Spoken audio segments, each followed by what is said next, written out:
안녕하세요. 여러분의 건강지킴이 약사 삼촌이에요. 요즘 사람들은 아프면 의사나 약사 같은 전문가를 찾기보다는 먼저 인터넷 검색을 통해서 정보를 얻어요. 그런데 이렇게 인터넷 검색을 통해서 얻으시는 정보들이 잘못된 정보도 많이 섞여 있고, 그리고 누군가 의도적으로 광고 목적으로 만들어진 정보도 있기 때문에 이런 정보들을 접하시고 경제적으로나 건강적으로나 문제가 생기시는 경우가 굉장히 많아요. 그래서 이번에는 왜 아프게 되면 의사와 약사의 도움을 받아야 하는지 이야기를 해보려고 해요.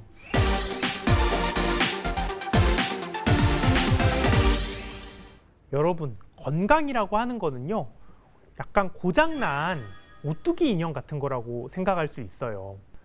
고장난 오뚜기 인형은 너무 심하게 기울어 버리면 자기 혼자서 일어나지를 못해요. 누워버린 오뚜기 인형을 일으키려면 어떻게 해야 될까요? 먼저 오뚜기 인형이 어느 방향으로 기울은 건지 측정을 해야 되겠죠. 그리고 어느 방향으로 어느 정도 세기의 힘으로 밀어야 될지도 계산을 해야 될 거고요. 그리고 정확한 방향으로 정확한 힘으로 또 밀어서 이 오뚜기 인형을 세워야 될 거예요. 우리가 약을 사용하는 것도 이거랑 똑같아요. 우리 몸은 조금 균형이 깨진 거는 스스로 균형을 다시 잡아요. 하지만 몸의 균형이 심하게 깨지면 질병 상태가 되는데, 의사가 어느 정도 균형이 깨진 건지 또 어떤 약을 써서 이 균형을 바로잡을 것인지 진단하고 처방을 하게 되는 거예요. 그리고 오뚜기 인형을 정확한 힘과 방향으로 밀어서 일으켜 세워주는 것이 약사가 약을 정확하게 조제를 해서 복약 지도를 통해서 환자가 성실하게 약물 치료를 받아서 건강을 회복되는 그런 과정과 같다고 말할 수가 있어요.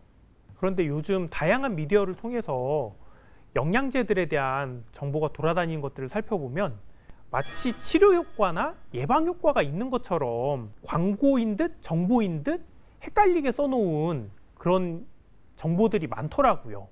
사람들의 불안감을 교묘하게 파고들어서 의사의 정확한 진단과 처방, 그리고 약사의 복약 지도나 조제 같은 과정을 생략하고 무분별하게 실시되는 영양요법은 오히려 건강에 해악을 끼칠 수도 있어요.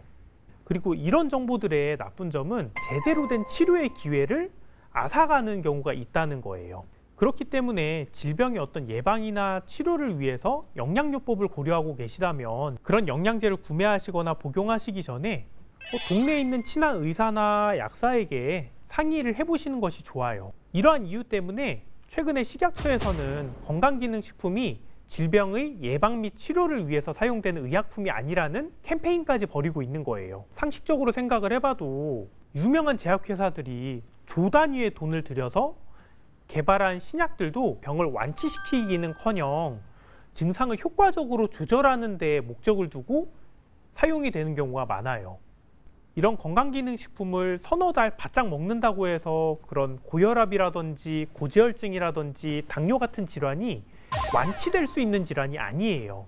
그런 잘못된 영양요법에 현혹되기보다는 건강한 식생활과 그리고 충분한 운동, 수면 같은 바른 생활 습관을 회복하시고 필요하다면 의사와 약사를 통해서 제대로 된 도움을 받으시는 것이 여러분 건강을 지키는데 훨씬 도움이 될 거라고 생각을 합니다. 이번에는 왜 약을 사용하는 데 있어서 의사와 약사의 도움을 받아야 되는지에 대해서 이야기를 나눠봤어요. 다음에는 조금 더 도움이 되는 건강 정보를 가지고 찾아뵐게요. 여러분 안녕.